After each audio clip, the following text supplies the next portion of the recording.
আসসালামু আলাইকুম। আমার প্রাণপ্রিয় চাকরি প্রত্যাশী ভাইরা, আশা করি আপনারা সবাই ভালো আছেন। আপনারা জানেন যে যুব উন্নয়ন অধিদপ্তরের 103 পদের বিশাল একটা নিয়োগ বিজ্ঞপ্তি সার্চ এবং তাদের পরীক্ষা 27 তারিখ। এটা নিয়ে কিন্তু আমি আপডেট দিয়েছিলাম এবং আমার আপডেট অনুযায়ী কিন্তু দেখেন আপনাদের পরীক্ষা তারিখ কিন্তু পাইছেন। এইটুকু আপনারা আমার আপডেট কতটুকু মিল এটা কিন্তু আপনারা জানেন বা বুঝতে পারছেন।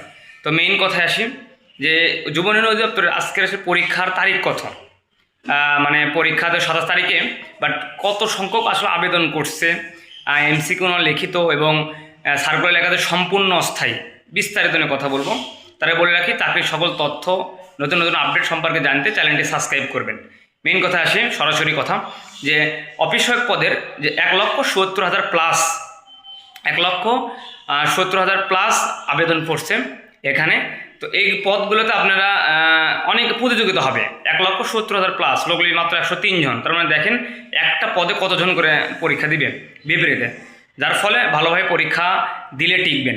এই জন্যে ইনশাল্লাহ অফিস সহায়ক কমন উপযোগী 90% কমন উপযোগী সাজেশনের প্রয়োজনে আমার হোয়াটসঅ্যাপ নাম্বারে যোগাযোগ করবেন। এবং আরেকটা বিষয় বলি, যে পরীক্ষাটা প্রথমে লিখিত থাকলেও এটা এমসিকিউ পদ্ধতিতে পরীক্ষাটা হবে এবং পরীক্ষা সবগুলো ঢাকায় হবে, সবগুলো ঢাকায় পরীক্ষা হবে এবং সার্কুলার সম্পূর্ণ অস্থায়ী লেখার পরও এই পরীক্ষাটা পরবর্তীতে আপনাকে স্থায়ীকরণ করা হবে। তো আপনার চাকরি চলে যাবে বা বিভিন্ন এই ধরনের কোনো ভয় পাওয়ার কোনো কারণ নেই। সম্পূর্ণভাবে যদি আপনার সরকারি যেসব নিয়ম শৃঙ্খলা এগুলো যদি আপনি মেনে চলেন ঠিক মতে, নিয়ম শৃঙ্খলা বা অফিসের যেগুলো নিয়ম এগুলো যদি ঠিক মতো মেনে চলেন, তাহলে চাকরি কখনোই যাবে না। তো এই ছিল মোটামুটি কত সংখ্যক আবেদন পড়ছে এবং পরীক্ষা কি হবে এটা।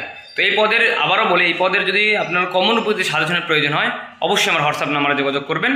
তো আমি ইনশাল্লাহ 90% কমন উপযোগী সাজেশন দেওয়ার চেষ্টা করবো। তো সবাই ভালো থাকেন, সুস্থ থাকেন এই পর্যন্ত। এবং কে কোন অধিদপ্তর সম্পর্কে, কে কোন বিষয় সম্পর্কে জানতে চান, অবশ্যই আমাকে কমেন্টে জানাবেন।